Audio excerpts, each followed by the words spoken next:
3.2 कहानी का शीर्षक है अकेली, जिसके लेखक हैं मन्नू भंडारी। याद रखिएगा भाई, है ना। इसका प्रथम गद्यांश यहां से शुरू होता है, ध्यान दीजिएगा। प्रथम गद्यांश, आजकल सोमा बुआ डेस डेस डेस ऊपर से राधा भाभी उतरी। ये आपके अध्याय का पहला गद्यांश है। इसका संदर्भ आपको लिखना है फेयर कॉपी में, ठीक है। कभी भी आप लोग की यहाँ आना हुआ तो आपकी कॉपियां चेक की जा सकती हैं, इसलिए ध्यान रहे साफ अक्षरों में आपकी कॉपी कंप्लीट होनी चाहिए, ठीक है। तो इसका हम सबसे पहले क्या लिखेंगे, संदर्भ लिखेंगे।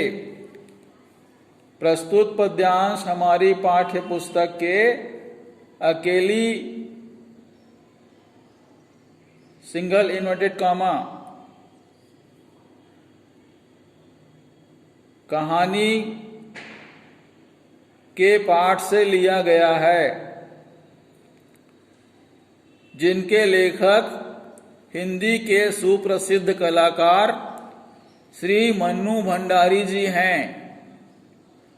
ये इसका संदर्भ हो गया, ठीक है। प्रसंग में लिखना है सब देश दे के, प्रस्तुत गद्यांश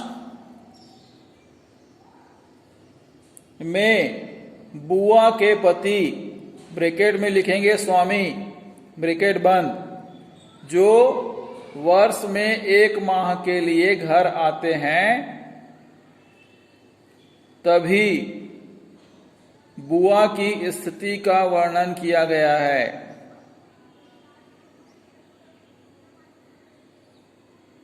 पूर्ण विराम।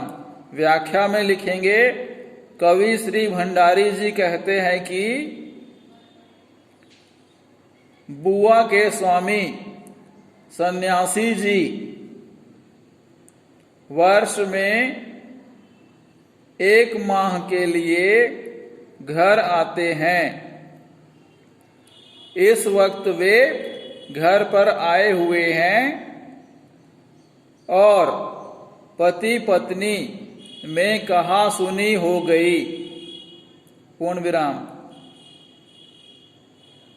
तभी बुआ आंगन में आकर बैठ जाती है और एक कटोरी में तेल लेकर मालिश करने लग जाती है। पूर्ण विराम। सन्यासी जी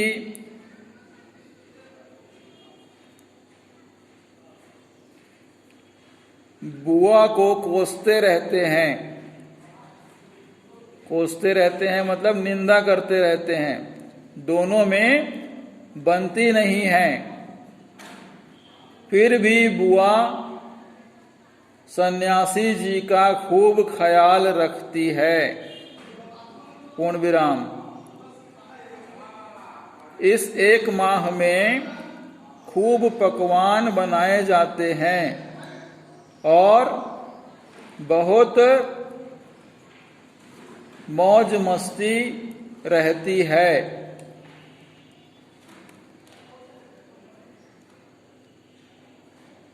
पूर्ण विराम। बुआ की अवस्था ढलती हुई है, अर्थात उम्र बढ़ती हुई है। अब इनको भी अधिक कामकाज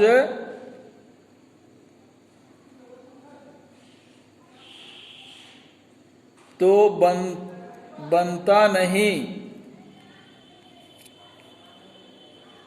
घर की व्यवस्था जैसे तैसे देख लेती हैं। तभी ऊपर से राधा भाभी एक फटी साड़ी हाथ में लिए और पापड़ लेकर आ जाती हैं, ठीक है। ये आपका प्रथम गद्यांश हुआ। दूसरा देखेंगे यह गद्यांश कहाँ से शुरू होता है मैं आपको बता देता हूं, इसको आप नोट कर लीजिएगा।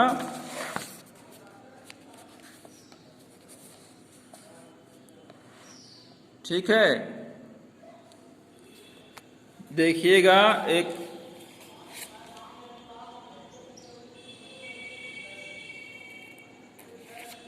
दूसरा गद्यांश आपका यहां से शुरू होता है। ठीक है, सोमा बुआ को, यहां से देखिएगा, शाम को राधा भाभी ने, ठीक है, यहां से शुरू होगा और यहां पर खत्म होगा। मन कल की ओर दौड़ रहा था, मन कल की ओर दौड़ रहा था। ये आपका दूसरा गद्यांश है। इसका संदर्भ वैसा ही रहेगा जैसा मैंने आपको पहले वाले में बताया। ठीक है, ध्यान रखिएगा जो गद्यांश दिया जा रहा है वो किस पाठ का है और उसके लेखक कौन है, उसको लिखना है। ठीक है, प्रसंग में हमें क्या लिखना है, इसमें प्रस्तुत गद्यांश में बुआ ने सगाई की रस्म की तैयारी कर ली है। यहां सगाई शब्द दिया है, लेकिन आपके अध्याय में शादी के बारे में बताया गया है ना, तो सगाई ब्रैकेट में लिख लेंगे शादी।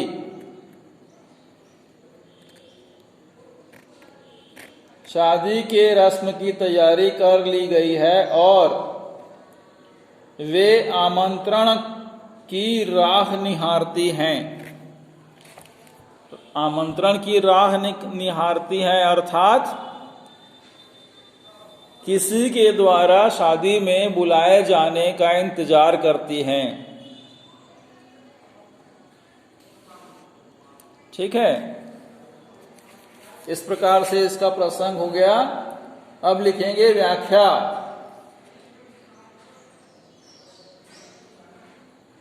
डेश देके लिखना है, राधा को शाम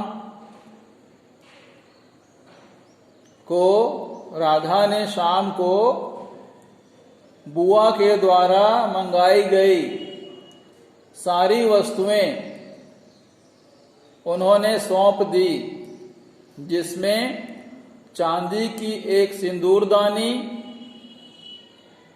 कॉमा करके साड़ी, कॉमा करके ब्लाउज का कपड़ा तथा अन्य उपहार की वस्तुएं थी, पूर्ण विराम। बुआ ने एक आना देकर अपनी साड़ी भी रंग डाली।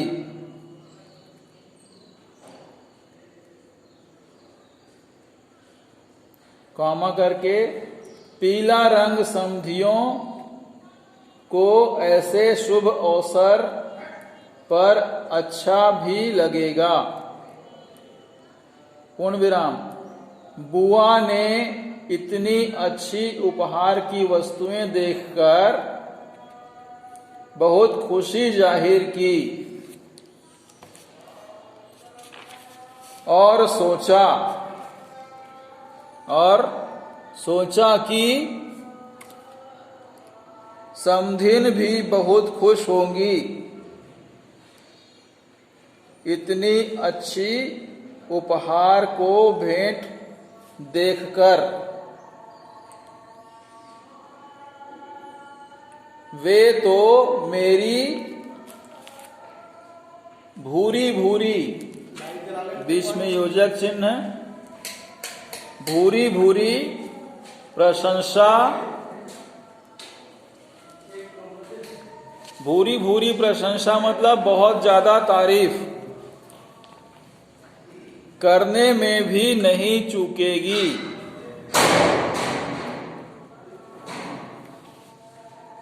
पूर्ण विराम। इस प्रकार बुआ मन ही मन प्रसन्न हो रही थी। बुआ मन ही मन प्रसन्न हो रही थी और उन्हें अपने बच्चे की अंगूठी बेचने का दुख भी चला गया।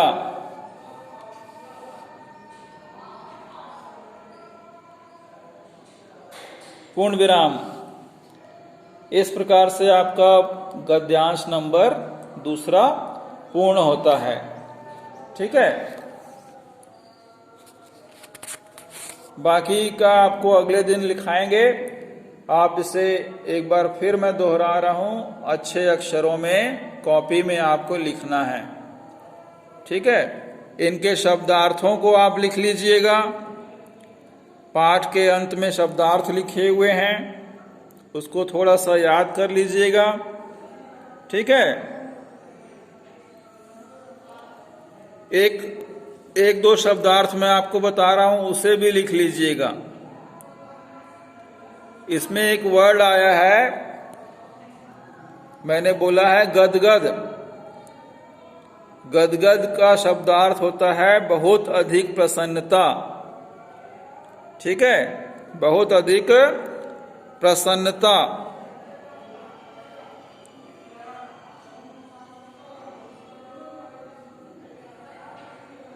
ठीक है,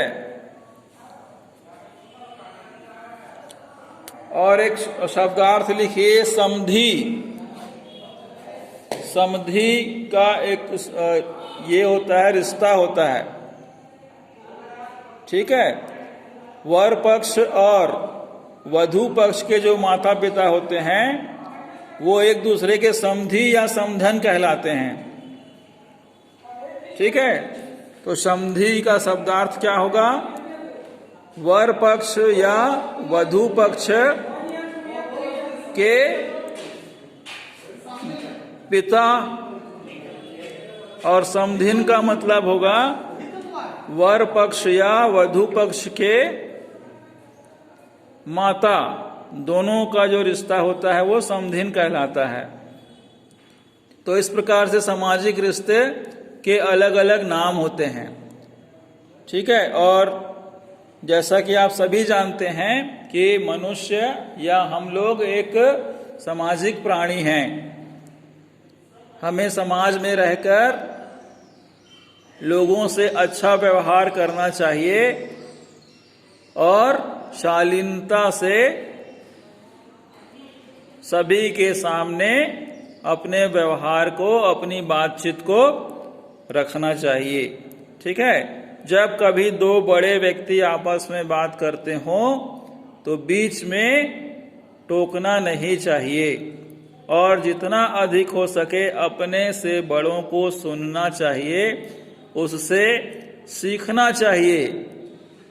क्योंकि हमारे माता पिता या बड़े बुजुर्ग जो होते हैं वे अपना जीवन का अनुभव आप लोगों को देते हैं, बताते हैं कि अच्छा क्या है, बुरा क्या है, आपको कैसे रहना चाहिए, कैसे चलना चाहिए, है ना, कैसे कपड़ों का चयन करना चाहिए। ये सब कौन बताता है? माता पिता बताते हैं। और माता पिता का भी अपने बच्चों का गलत नहीं सोचते हैं, इसलिए अपने माता पिता का कहना मानना चाहिए, गुरु का कहना मानना चाहिए और समाज में अपना अच्छा अनुभव बताना चाहिए, दिखाना चाहिए, है ना। समाज में रहकर अच्छी बातों को अपनाना चाहिए। ठीक है, तो आज के लिए इतना ही। अगले दिन आपको फिर कुछ गद्यांश और प्रश्नों के उत्तर लिखवाएंगे। लिखते रहिए, पढ़ते रहिए। धन्यवाद।